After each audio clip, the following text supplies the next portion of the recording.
Flooding and extreme weather conditions in the Western Cape. Another sick twist in the Thabo-Bester scandal. Pushing through the NHI, a victory for South Africans or just another vehicle to plunder? And a gobsmacking 93 hours of cooking. A Guinness World Record has just been smashed.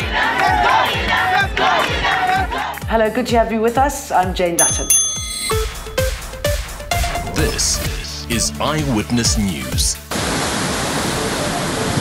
Extreme weather is causing havoc on roads, farms and informal settlements in the Western Cape.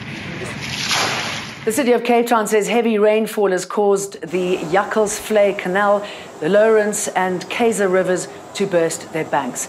The canal's overflow has since caused flooding at the Johnson & Johnson factory in Takai, while Eskom's substation in Somerset West was impacted by the Lawrence River overflow. Several informal settlements in Philippi, Strand, Gugulethu, Mfuleni, Masiphumelele and Khayelitsha have been flooded, with authorities carrying out inspections on the ground. Several roadways have also been waterlogged by temporary storm water overflows, uprooted trees and mud on the road surface. It's nowhere near over. More cold and wet weather expected over the next few days, and it seems it's moving to KZN with heavy rain and flooding predicted there. I don't know where to sleep because I can't sleep on that house. It's very wet, and then I think that it can also affect people with TB also, because it's not the first time that we get that thing. So it's very bad. Okay, I don't want to lie to you. When I wake up this morning, when I prepare to go to work, when I wake up, my house was full of water and I can't do anything. As you see, it's like this. My furniture is affected, my bed, my clothes, my shoes, everything, because the water is like this. How high was it, more or less, ma'am, from the floor? From here to here. Sure. And you see the mark here.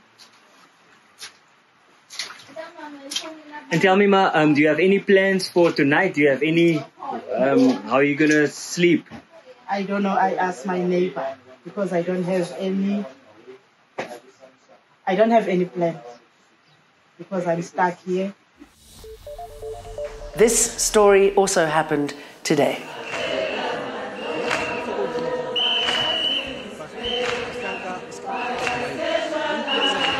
You must be very much disciplined because you are angry. It's just that you are going to respect the family, but you will respond at the right time for those who wanted to taint the image of Amatina Jumat Peterson. The instructing attorney representing murder and rape convict Thabo-Bester has been charged with attempted rape and assault. The case against the 27-year-old lawyer, who cannot be identified until he pleads, was registered in March at the Baines-Vlei police station in Bloemfontein. A day after Bester and his 8 co-accused appear before the court next week, Bester's instructing attorney will appear on charges of attempted rape and assault. Reports suggest the accused is out on R1,000 bail and has been represented by Bester's main attorney advocate, Jeremiah Phela. No. Unfortunately, I don't have a comment. I can't give a comment at all. Bester escaped from the Mangaung Correctional Centre in May last year and was arrested in Tanzania in April and faces numerous charges relating to his escape. So what can the new Joburg mayor do that others haven't been able to, other than keeping his job?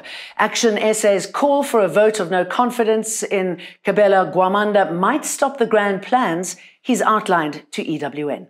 All right, you've been very hesitant when it comes to answering the questions of your academic qualifications.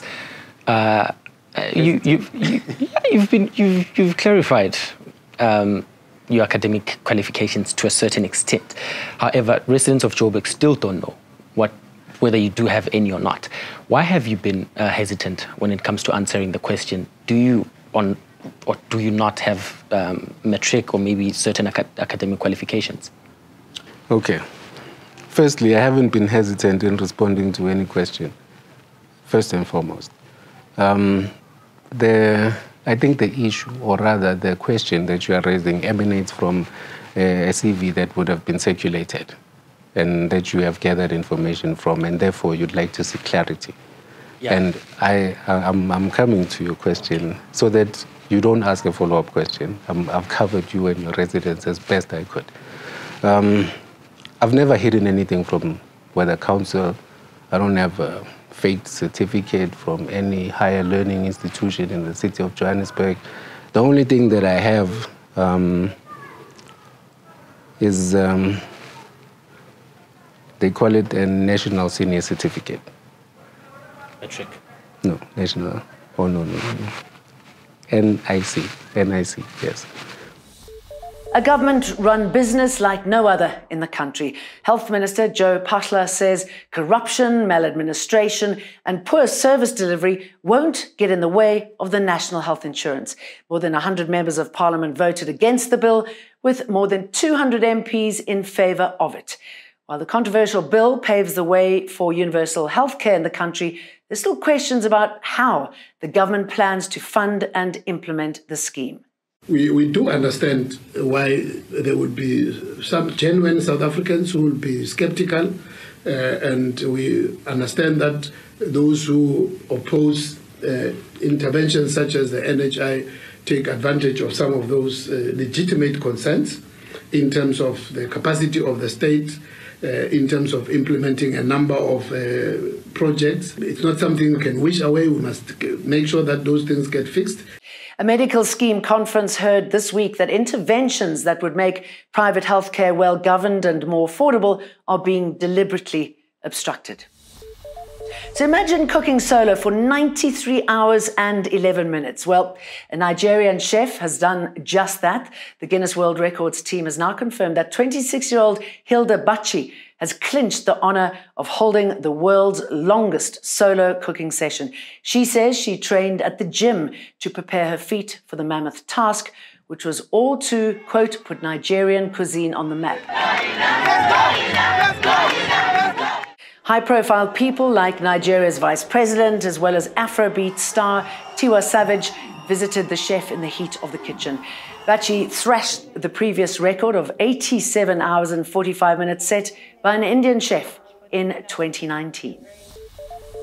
That's goodbye from me. Remember to like and subscribe.